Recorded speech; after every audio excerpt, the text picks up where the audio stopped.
Hello everyone, very good morning. कैसे हैं आप सब? उम्मीद करता हूँ अच्छे होंगे, अपनी तैयारी को कंटिन्यू कर रहे होंगे। तो फ्रेंड्स, आज का जो वीडियो है काफ़ी इंपॉर्टेंट होने वाला है आप सभी के लिए, क्योंकि इस वीडियो में हम बात करेंगे यहाँ पे AEN 2025 का जो एग्ज़ाम अभी हाल फिलहाल में कंडक्ट किया गया था, तो उसके जो क्वेश्चंस हैं, ऑफिशियल लैंग्वेज रूल्स और साथ में फाइनेंशियल रूल और इस्टेब्लिशमेंट रूल। तो काफ़ी इंपॉर्टेंट है ये सेक्शन और काफ़ी सिंपल क्वेश्चंस जो है जो आपके एग्ज़ाम में पूछे गए थे। तो वीडियो अगर अच्छा लगे तो अपने फ्रेंड्स एंड कलीग के साथ शेयर करें और चैनल पर नए हैं तो चैनल को सब्सक्राइब करें। तो स्टार्ट करते हैं आज का यह इंपॉर्टेंट सेशन। सबसे पहला क्वेश्चन है, जैसा कि आपको स्क्रीन पर दिख रहा होगा, the parliamentary committee of the official language consist of dash dash members. So जो parliamentary committee of official language होती है उसके अंदर टोटल 30 मेंबर्स होते हैं, और ये 30 मेंबर्स में से जो है तो 20 जो होते हैं that is from Lok Sabha and 10 member belongs to what? Rajya Sabha. So total 30 members is the right answer. Next is the name plate for use in a railway office located in West Bengal shall be. तो name plate जो होगा वह हिंदी और English में होगा। सो option number D is the right answer. बहुत simple है।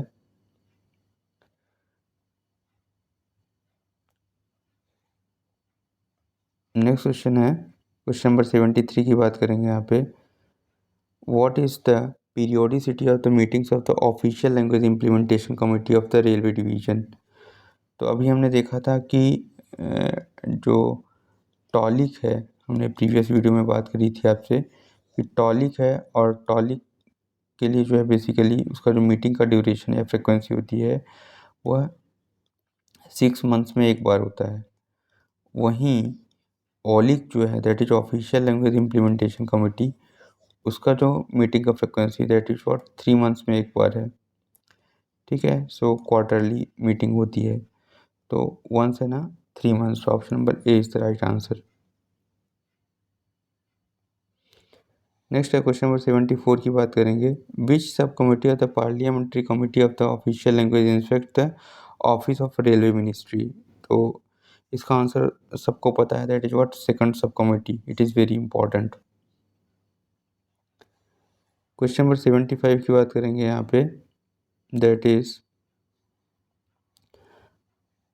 पूछा जा रहा है, for the purpose of Hindi training under Hindi teaching scheme the central government officers have been classified into how many categories. So under Hindi teaching scheme बात करें अगर, तो सेंट्रल गवर्नमेंट ऑफ जो है that has classified into 4 categories.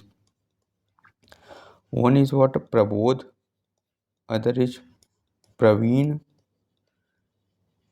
and next one is pragya, and another one is parangat. So option number D is the right answer. Next है question number 76 की बात करेंगे यहाँ पे। Who is responsible to ensure that the documents coming under section 3 of the official language act are issued in bilingual form. Very very important.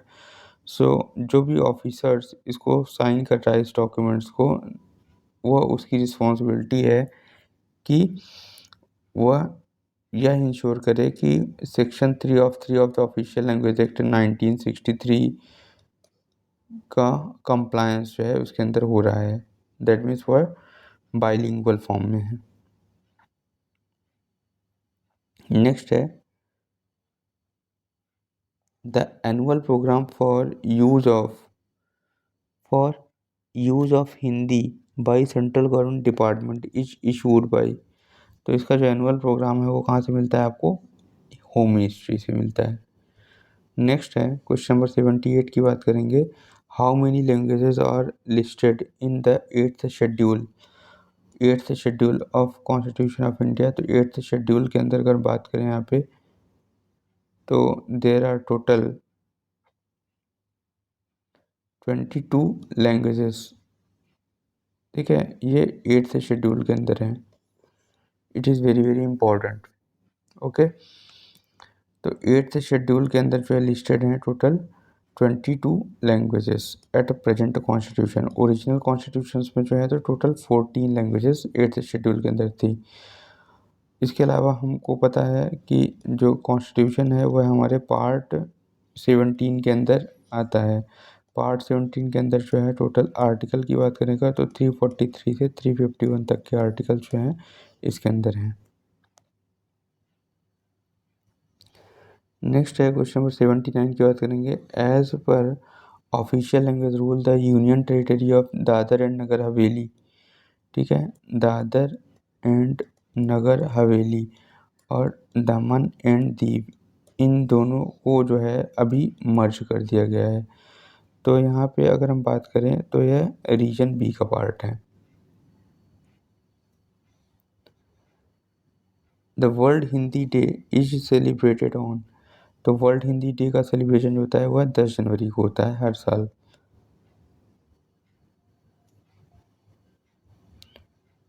Question number 81 की बात करेंगे। A railway employ is due to retire on 31 October 25।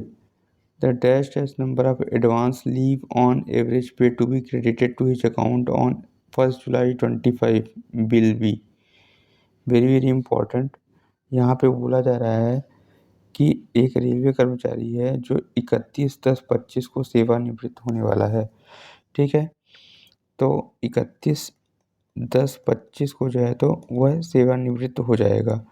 अब 1 जुलाई 25 को उसके खाते में, तो 1 जुलाई 25 को उसके खाते में, तो 1 जुलाई 25 से लेके जो है आपका 31/10/25 तक का जितना भी लीव होगा दैट इज व्हाट LAP, वह क्रेडिट होगा उसको, ठीक है। तो अगर हम बात करें यहाँ पे तो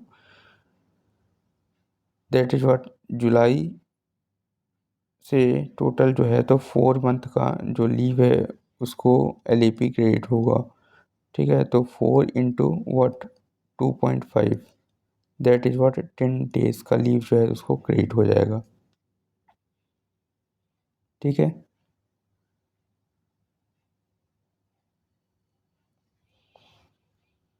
next one is paternity leave to a male railway servant can be granted up to dash dash 6 months from the date of delivery of child। So option number D is the right answer।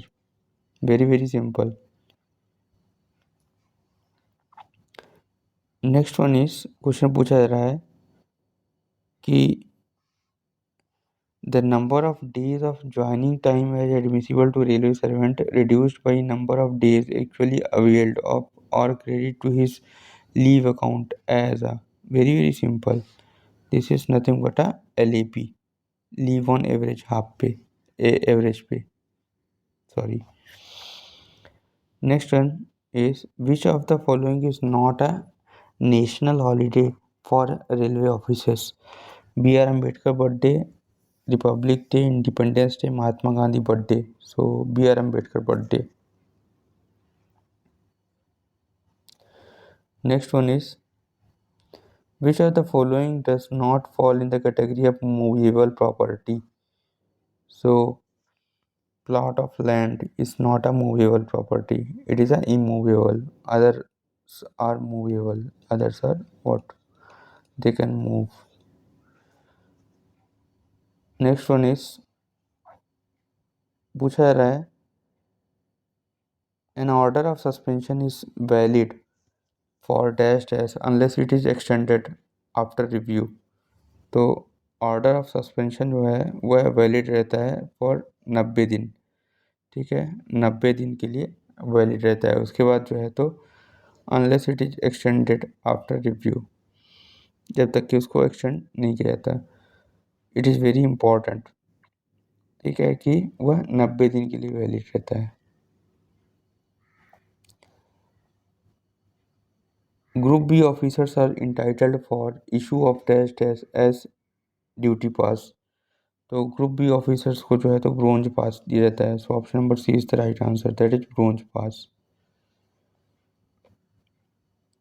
Which are the following will not be considered as family member for the purpose of issue of railway passes. It is very important. ठीक है, तो family member के रूप में किसको consider नहीं किया जाएगा, ये पूछा जा रहा है। Earning spouses, 24-year-old son studying in college, 20 years old married daughter, और none of the given options are correct. ठीक है, तो which of the following will not be considered as family member for the purpose of issue of a railway passes.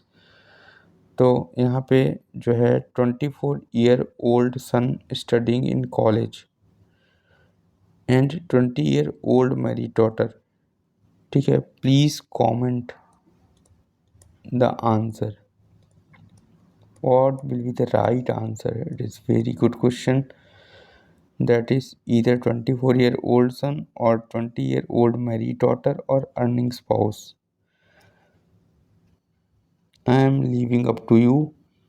Next question is question number 89. A railway servant compulsorily retired from service can be granted pension not less than dash of a normal pension on the date of each compulsory retirement. That is what? Two-third. Two-third.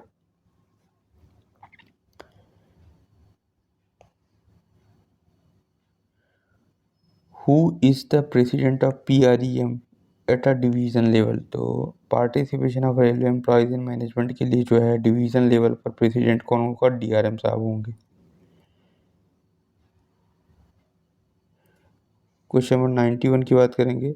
For journey performed on duty by auto rickshaw the current rate of mileage allowance at places where no specific rates have been prescribed either by Directorate of the Transport of the concerned state or of the neighboring state is, that is what, 15 rupees per kilometer. So option number B is the right answer.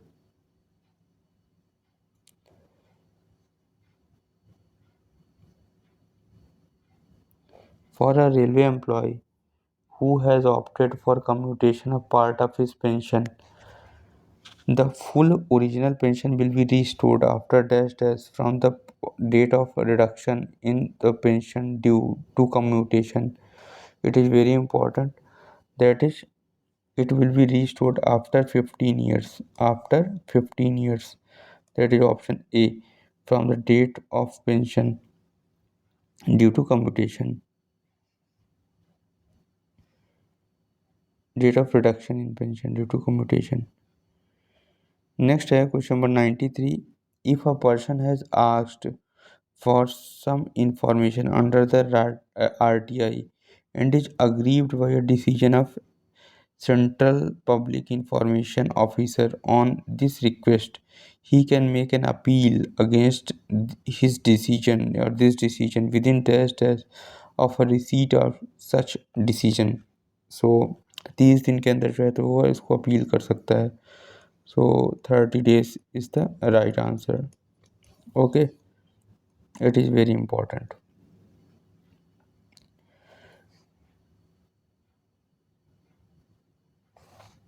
Next is the standard form used for issue of minor policy charge sheet to a railway employee. तो SF11 जो है तो minor penalty के लिए दिया जाता है, SF5 for what? Major penalty. It is very important. Maximum number of leave on half average pay which can be accumulated by a railway employee is, so this is what LHAP, that is what unlimited है। Question number 96 की बात करेंगे। In the context of sanctioned railway works plan head 30, तो plan head 30 is what? Electric electrification projects और signal and telecommunication, road safety works, ROB, और staff welfare. So this is nothing but a road safety works, very important. तो road safety works के अंदर दो planet आते हैं, planet 29 और planet 30। तो planet 29 for what? Level crossing के लिए होता है, और प्लान हेड 30 जो होता है बेसिकली वह रोड ओवर ब्रिज और रोड अंडर ब्रिज, इसके लिए हो गया। Very very important. नेक्स्ट है the new primary unit, that is what? 49 बहुत इंपॉर्टेंट है। इससे मैं एक्सपेक्ट कर रहा था कि यहाँ से क्वेश्चन आएगा। New primary unit PU49 created in the year 2024 is for over time allowance, cost of material from stock, what office expenses, outsourcing of man power activities for track maintenance. So option number D is the right answer. That is PU49 का जो creation हुआ है, PU49 बड़े बड़े अक्षरों में लिख देता हूँ यहाँ पे, basically outsourcing of man power और एक्टिविटीज़ फॉर ट्रैक मेंटेनेंस। तो ट्रैक मेंटेनेंस में जो भी आउटसोर्सिंग है मैन पावर या एक्टिविटीज़ की, उसके लिए जो है तो PU49 क्रिएट किया गया। नेक्स्ट है क्वेश्चन नंबर 98 की बात करेंगे। All charges for maintenance and repairs after opening of railway line for traffic are charge to, that is what, revenue. Option number C is the right answer. Next है in works contract the bid security, that is what, earnest money of a tenderer whose tender is accepted is retained as part of security deposit. It is very important.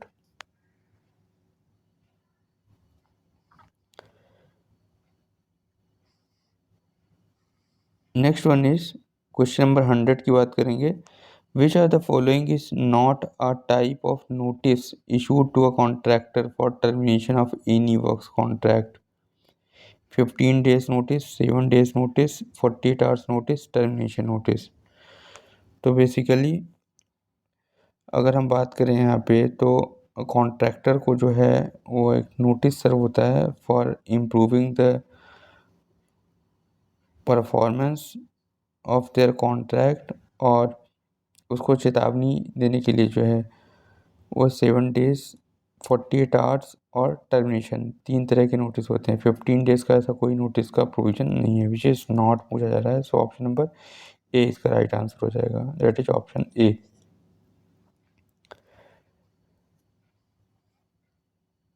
Next one is the online platform for managing works contract of Indian railways. तो इसके लिए अगर हम बात करें यहाँ पे for managing works contract Indian railways के अंदर जो है तो IRWCMS, that is Indian railway works contract management system बनाया गया। ठीक है, Indian railway project sanction and management हो गया IRPSM, IREPS that is Indian railways e procurement. ठीक है, और Indian railways work that is what bridge management system होगा। The certificate required to be issued for procurement of stores from a single firm only is called out what is called, that is what PAC, that is proprietary article certificate. Option number A is the right answer. ठीक है,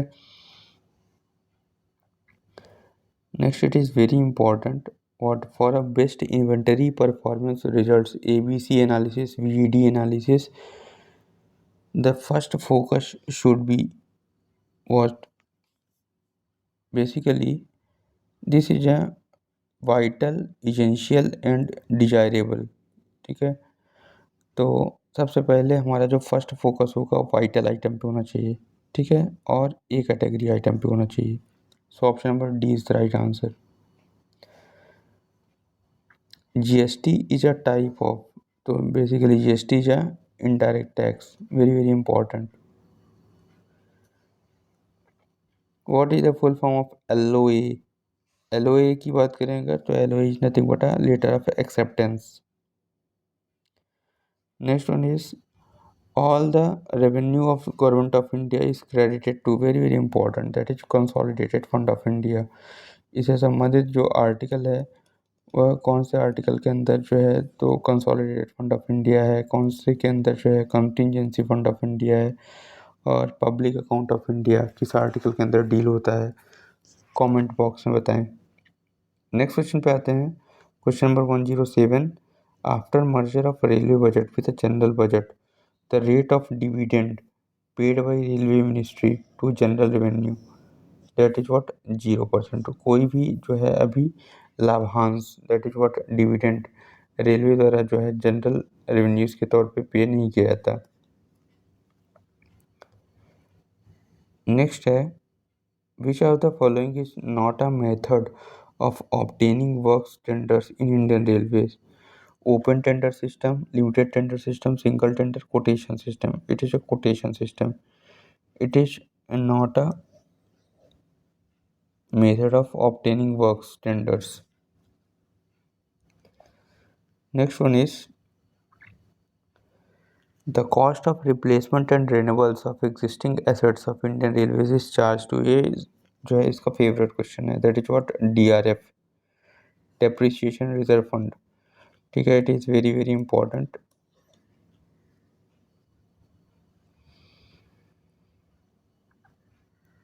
In the context of sanctioned railway works, what is the full form of law?